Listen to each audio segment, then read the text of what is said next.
헤로디아 그리고 세례 요한이라는 제목으로 함께 말씀을 나누기로 합니다.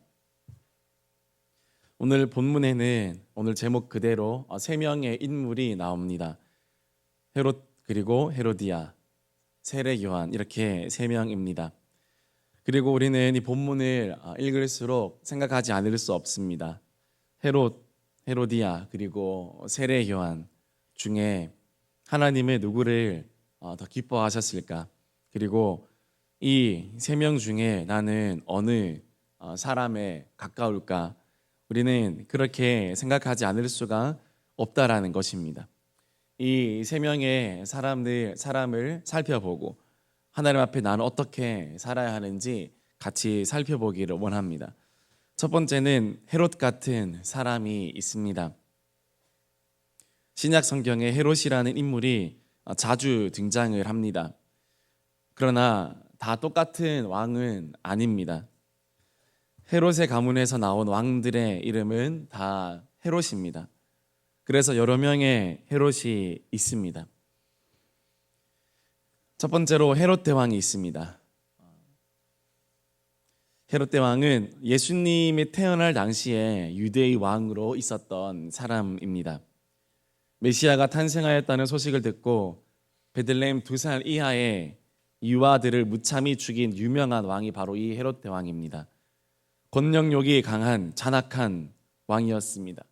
정통 유대인 혈통은 아니었기 때문에 유대인의 환심을 사고자 많이 노력을 했고요. 그래서 기원전 20년 경쯤에 시작해서 스룹바벨 성전 제2성전을 이제 보수합니다. 그것을 보수해 가지고 유대인들의 마음을 사기 위해서 그 성전을 이제 보수합니다. 약 80년 정도 걸립니다. 그 보수하고 성전을 짓는데, 그래서 AD 60년경 좀 넘어서 이 헤롯 성전을 완성하였는데 이것이 바로 헤롯 성전이라고 불리고요. 그러나 AD 한 67년경 70년 그 사이에 로마가 이제 예루살렘에 쳐들어오죠. 함락하고 이 성전을 다 허뭅니다. 그러나 이 이방인의 뜰 부분의 서쪽 담장은 남아있게 되는데 이것이 오늘날 이스라엘에 가게 되면 볼 수 있는 통곡의 벽으로 지금 남아있는 성벽, 이 성벽이 헤롯 성전의 이방인 뜰 서쪽 부분에 남아있는 그 벽입니다. 옹벽으로 되어 있고 또 축대로 이렇게 기반이 되어 있기 때문에 쉽게 무너뜨리지 못해서 이 벽은 남아 있는데 오늘날에도 그 벽을 볼 수 있습니다. 이것이 바로 성경에 나오는 헤롯 대왕의 흔적이고 우리가 잘 아는 헤롯 대왕의 일입니다. 두 번째로 헤롯 아켈라오라는 왕이 있습니다. 다 같은 가문인데요. 앞에 헤롯 대왕을 이어 왕이 된 헤롯 아켈라오, 유대 그리고 사마리아 이두메 지방의 분봉왕이라면 유대 땅을 로마가 이제 분할을 해서 분할 관리를 하게 합니다. 그리고 그 지역을 점령하고 있는 왕을 분봉왕이라고 합니다. 그래서 동시대에 여러 헤롯이 같이 다스리던 때도 있었습니다. 이 헤롯 아켈라오도 잔혹하고 무자비한 왕으로 기억되는 사람입니다. 마태복음에 보면 애굽으로 피신했던 요셉과 마리아가 이 헤롯 아켈라오가 부친 헤롯 대왕을 이어서 유대의 임금이 됨을 듣습니다. 그래서 꿈에 천사가 나타나서 갈릴리 지방으로 떠나가라고 이야기하고 나사렛이라는 동네에 정착을 하게 되죠. 그러나 이 아켈라오도 워낙 폭정을 일삼았기 때문에 로마에 의해서 금방 폐위되었다고 전해집니다. 세 번째로 헤롯 안디바라는 왕입니다. 비슷한 시기에 이 갈릴리 그리고 베레아 지역의 분봉왕이자 헤롯 대왕의 또 다른 아들이었는데요. 오늘 이 본문에 나온 이 헤롯 왕, 이 왕이 바로 지금 이 세 번째 헤롯 안디바라는 왕입니다. 자신의 동생의 아내였던 헤로디아, 동생의 아내였던 헤로디아와 부적절한 결혼을 하게 되었고, 그래서 세례 요한이 이 일에 대해서 부적절하다고 비난을 하게 되었고요. 그래서 나중에 이 헤로디아가 이 세례 요한을 싫어하게 됩니다. 그래서 이 안디바에게 세례 요한을 참수하게 해달라고 그 딸을 통해서 요청을 하게 됩니다. 이 외에도 다른 헤롯 왕들이 더 많이 있습니다. 더 많이 있지만 오늘은 본문에 나온 이 헤롯 안디바에서 멈추도록 하겠습니다. 헤롯 안디바의 삶은 한마디로 좀 문란했죠. 그래서 자신의 이복 동생의 아내인 헤로디아와 결혼을 하게 됩니다. 그렇지만 일말의 양심은 남아 있었던 것 같습니다. 마가복음 6장 19절 20절 보면 헤로디아가 요한을 원수로 여겨 죽이고자 하였을 때 하지 못한 것은 헤롯이 요한을 의롭고 거룩한 사람으로 알고 두려워하여 보호하며 또 그의 말을 들을 때 크게 번민을 하면서도 달갑게 들음이러라 라고 그렇게 지금 이야기하고 있습니다. 헤롯은 자신의 삶이 비록 어긋나고 또 사람들 보기에는 잘못되었다라는 것을 알고 있었습니다. 그런 일말의 양심은 깨어 있었습니다. 그래서 헤롯은 요한을 의롭고 거룩한 사람으로 알았고 세례 요한으로부터 권면과 훈계를 들을 때 헤롯은 양심의 가책을 느꼈다라는 겁니다. 그래서 성경에 보면 크게 번민했다라고 이야기합니다. 크게 번민했다. 세례 요한을 싫어하지 않고 그 말을 달갑게 들었고 그를 두려워해서 보호하려고 했다고 기록하고 있습니다. 세상의 권력과는 상관이 없는 것입니다. 지금 세례 요한은 아무런 힘도 없는 그런 사람이지만 지금 세례 요한의 권위는 무엇입니까? 바로 거룩입니다. 하나님 앞에서 살아가는 그의 거룩함, 하나님 말씀에 순종하는 그런 복된 삶, 그것이 지위적으로는 너무나 높은 헤롯이었지만 그 헤롯이 세례 요한을 보면서 느꼈던 감정은 어떤 하나님 앞에서의 경외감, 또 두려움, 그런 번민함, 여러분 그런 것이었습니다. 그것이 바로 세례 요한이 세상을 이겨나가는 방식이었고, 그리고 저와 여러분이 세상을 살아갈 때 헤롯 같은 사람들에게 주어야 할 그런 마음들이 그런 것입니다. 저 집사님 또 저런 성도를 볼 때 마음이 번민하고 양심의 가책을 느끼고 내가 저 사람보다 다 낫지만 돈도 더 잘 벌고 지위도 높고 내가 더 나은 사람이지만 세상적으로 볼 때, 그러나 세례 요한을 볼 때 느꼈던 그 마음을 우리는 세상 사람들에게도 동일하게 느끼게 해야 합니다. 그게 바로 사명자의 삶입니다. 그러나 헤롯 안디바는요, 그런 가책을 느꼈지만 자신의 삶에 큰 변화는 없었다라는 사실입니다. 진리에 대해서 끝까지 애매한 태도를 취했습니다. 세상도 좋고 그러나 말씀도 조금 좋은 수준으로만 이 헤롯 안디바는 만족합니다. 그 결과는 어떻게 되었습니까? 결국 세례 요한의 죽음입니다. 헤롯은 세례 요한을 소중히 여겼지만 결국은 가장 가치 있는 하나님의 사람으로는 여기지 않았습니다. 가장 권위 있는 말씀의 사람으로는 여기지 않았습니다. 그래서 어떻게 됩니까? 결국 아내 헤로디아의 말을 듣고 세례 요한을 참수하게 되죠. 결국 전부가 아니면 아무것도 아니게 된다라는 것이죠. 아무리 내가 하나님의 사람을 귀하게 여기고 말씀의 권위를 존중한다고 그렇게 느끼고 표현을 하지만 실제 그 사람의 삶 속에 말씀이 적용되지 않을 때, 회개하지 않을 때 아무것도 아니게 된다라는 것입니다. 우리는 알아야 합니다. 마음이 찔리는 것만으로는 충분하지 않습니다. 회개와 변화와 결단이 우리에게 있어야 되는 것입니다. 그런데 헤롯은 그러지 못했고 그래서 결국 세례 요한을 죽음으로 내몰게 됩니다. 나중에 이 헤롯 안디바는요, 예수님을 만납니다. 그리고 기뻐하면서 예수님에게 기적을 한번 보여달라고 그렇게 요청합니다. 예수님은 묵묵부답하십니다. 그래서 이 헤롯은요 또 흥미를 잃습니다. 결국 희롱하고 신문해서 빌라도에게 돌려보냅니다. 그리고 말합니다. 예수님에게서 죽일 죄까지는 찾지 못하였다. 그렇게 이야기하고 빌라도에게 보냅니다. 결국 빌라도는 예수님에게 사형을 선고하죠. 헤롯 안디바가 직접 죽인 건 아무것도 없습니다. 헤로디아가 시켜서, 또 빌라도가 시켜서 세례 요한도 죽었고 예수님도 죽었습니다. 그러나 헤롯 안디바는 모든 기회를 놓쳤습니다. 세례 요한도 만났고 예수님도 만났지만 눈앞에서 회개하고 구원받을 기회를 다 놓쳐버린 불쌍한 사람이었습니다. 평생 마음에 꺼림칙한 마음만 가지고 살다가, 평생 마음에 거리끼는 마음만, 찝찝한 마음만 가지고 살다가 죽은 사람이 바로 헤롯 안디바였습니다. 우리가 신앙생활 이렇게 해서 되겠습니까? 대인교회를 다니면서 또 내가 예수를 믿으면서 이것도 아니고 저것도 아니고 평생 찝찝하게 꺼림칙하게 번민을 하면서 교회는 왔다 갔다 하지만 정작 삶의 변화와 회개와 통쾌한 결단은 없이 그저 내 앞에 지나가는 세례 요한, 내 앞에 지나가는 예수님으로만 만족하는 그런 이 헤롯처럼 살아가는 성도님들은 없습니까? 그런 친구들은 없습니까? 그런 청년들은 없습니까? 우리가 이 헤롯처럼 살아가면 안 된다라는 것입니다.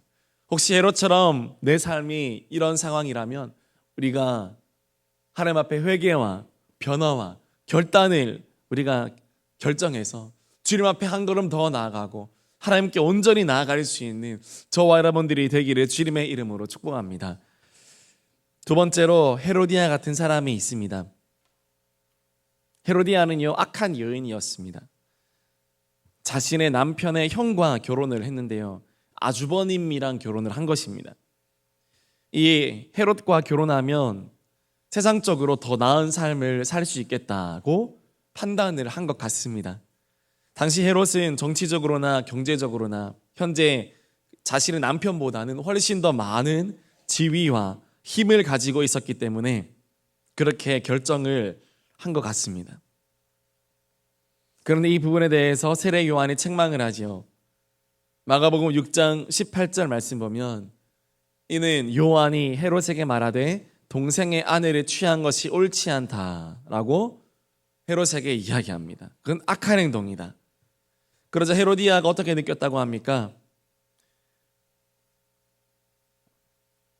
헤로디아가 19절 말씀이 이렇게 이야기합니다. 헤로디아가 요한을 원수로 여겨 죽이고자 하였으되 라고 말씀하고 있습니다.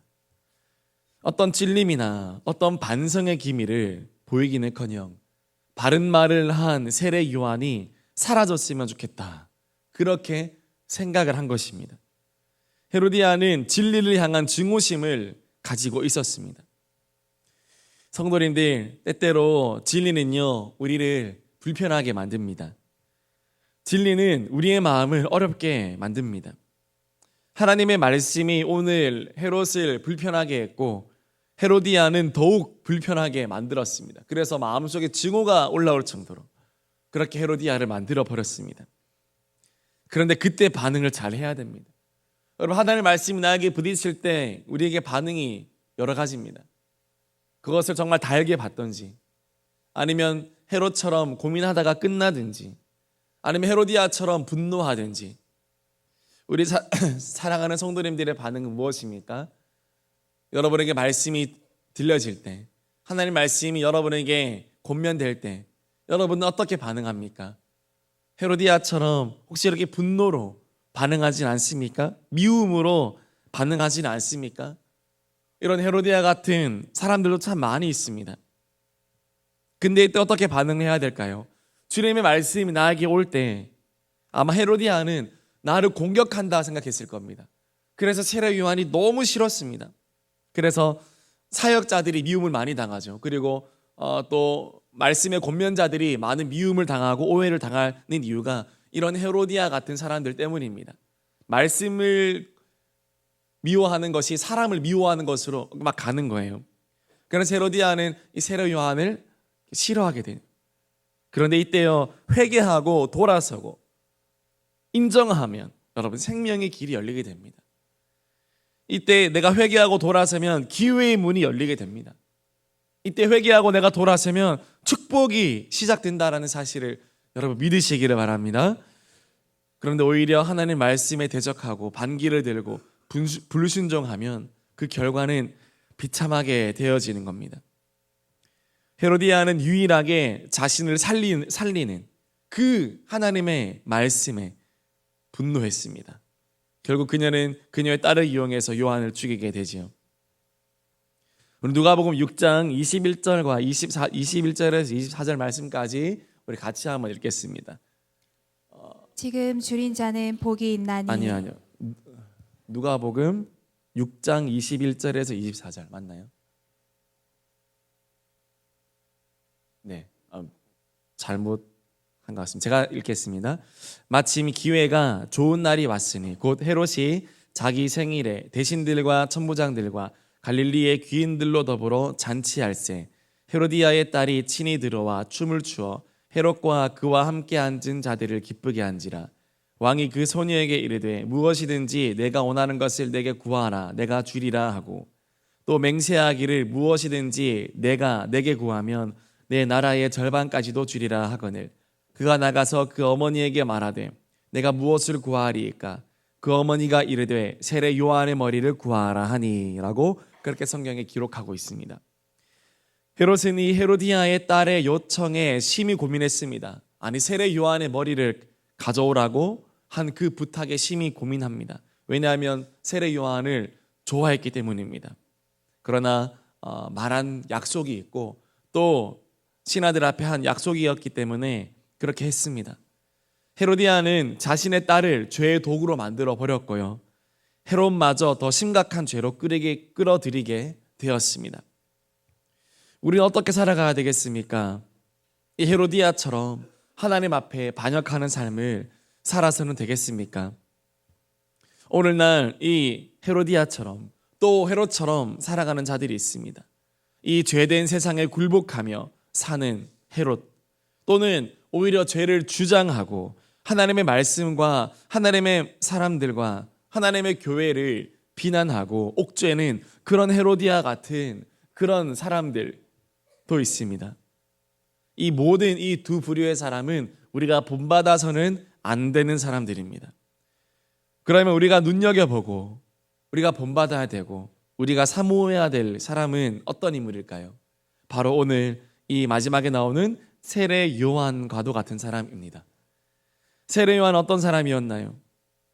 앞서 나온 헤롯과 헤로디아와는 전혀 다른 사람이었습니다. 세례 요한은 30대 중반쯤에 순교했다고 보여집니다. 헤롯과 헤로디아는 이 땅에서 잠시나마 떵떵거리며 자신의 정욕을 따라 조금 더 살았을지는 몰라도 그들은 하나님 앞에서 부끄러운 삶을 살았던 반면에 세례 요한은 길지 않은 삶을 살아갔지만 하나님 앞에 후회 없이 떳떳하게 아주 당당하게 살다가 하나님 앞에 선 멋진 사람이었습니다. 우리도 세례 요한처럼 이렇게 살아가게 되기를 주님의 이름으로 축복합니다. 성경의 많은 인물들이 이런 삶을 살아갔습니다. 우리 히브리서 11장 24절에서 25절 말씀 같이 읽겠습니다. 시작.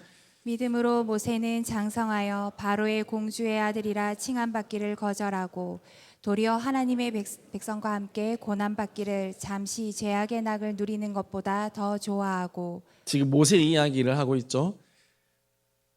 하나님 백성과 함께 고난받기를 잠시 죄악의 낙을 누리는 것보다 더 좋아하고, 세례 요한도 이렇게 살았습니다.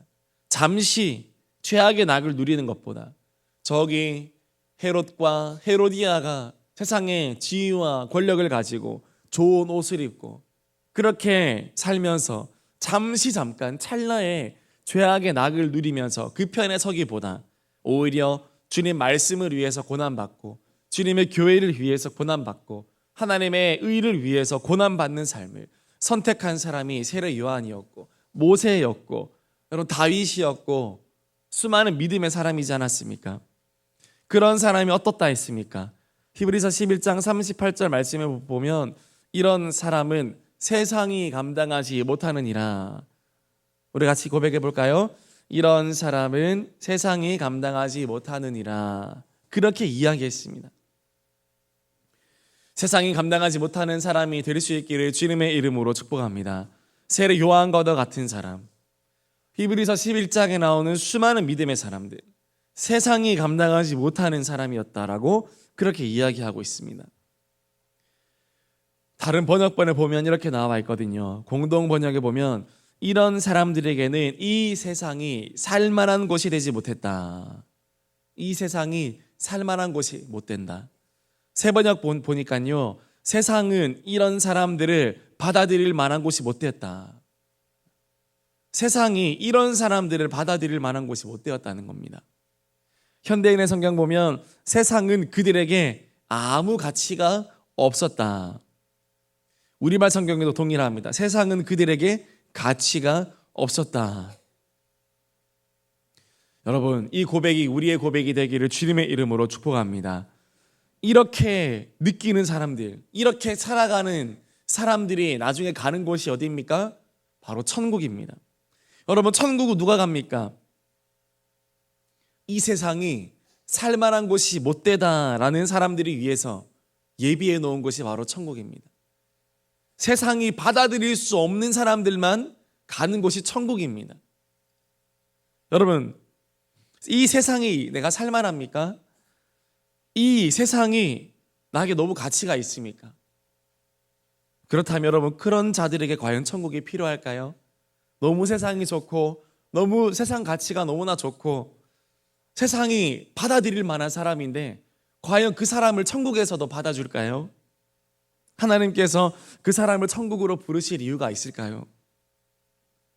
사랑하는 성도님들, 천국이 필요한 성도님들이 되시기를 주님의 이름으로 축복합니다. 하나님이 보시기에도 너는 이 세상과 어울리지 않고 너는 빨리 천국 가야 되겠다. 너 이 세상 너무 힘들지, 너무 너랑 맞지 않지, 너무 너랑 다르지, 너무, 여러분, 우리가 그 말을 들어야 되지 않겠습니까? 하나님이 세상을 두루 찾고 있는데 우리를 찾을 수가 없어요.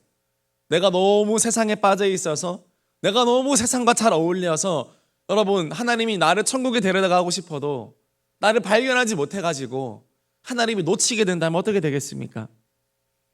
여러분, 믿음의 사람이라면 우리는 이 세상에 정들 수가 없는 것입니다. 복음성가에 이런 가사가 있지 않습니까? 죄 많은 이 세상은 내 집 아니라고, 나는 이 세상에 정들 수 없다고 그렇게 이야기하는 우리는 찬양을 우리는 부르지 않습니까? 세례 요한도요, 별난 사람처럼 보였습니다. 혼자 광야에서 지냈고요, 아무 미련 없이 광야에서 낙타털 옷 하나 걸치고 메뚜기나 주워 먹으면서 가끔씩 석청을 찍어 먹으면서 그렇게 살았습니다. 지나가는 사람들에게 대뜸 화를 내면서 회개하라고 소리친 사람이 세례 요한이었습니다. 정말 세상과 어울리지 않는 별난 사람이었습니다.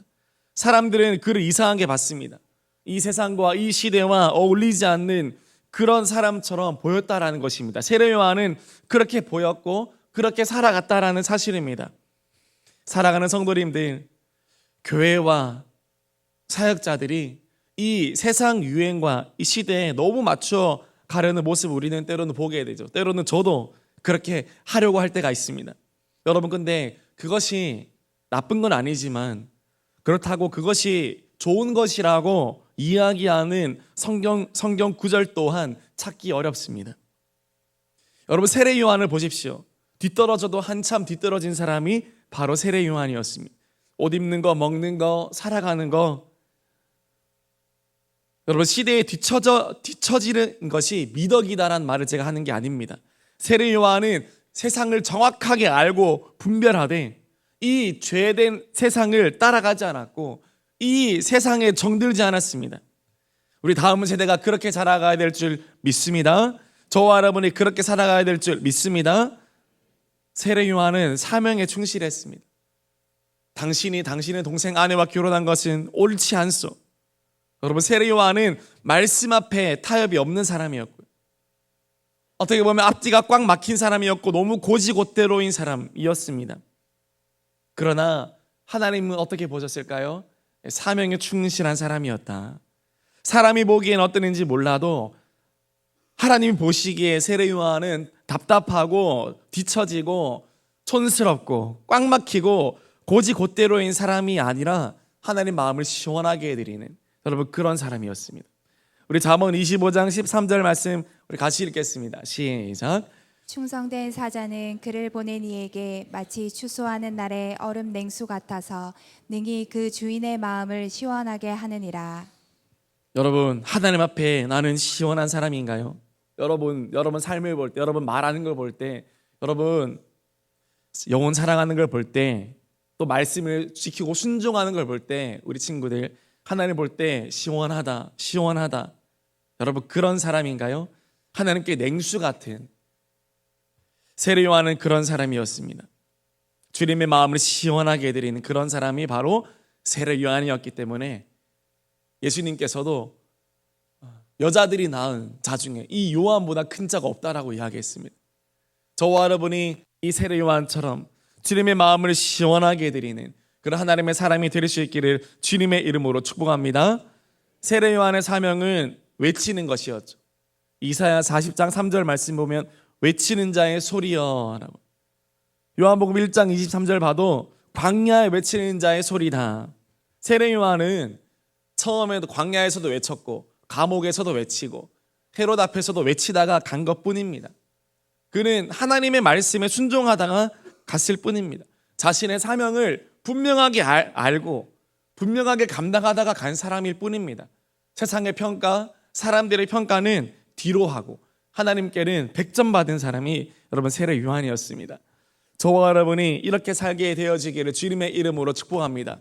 너무나 많은 이 세상 유행과 세상의 가치가 난무하는 여러분 이 시대에 우리가 고지곳대로 더 말씀에 순종하고 고지곳대로 기도하고 고지곳대로 새벽을 깨우고 고지곳대로 예배하고 순종하고 고지곳대로 주님 사랑하는 우리 교회가 되고 또 우리 사랑하는 성도님들이 되시고 또 우리 사랑하는 친구들이 된다면 하나님께서 저와 여러분을 통해서 대은교회를 멋지게 들어 쓰시고 시대를 살리고 사람을 살리는 주님의 멋진 도구로 쓰실 것을 믿으시기를 바랍니다. 그것이 믿고 오늘도 여러분 당당하게 이 새벽에 졸지 마시고 하나님 앞에 시원하게 기도하시고 냉수 같은 기도를 주님께 올려드릴 수 있는 저와 여러분들 되기를 주님의 이름으로 축복합니다. 같이 기도하겠습니다.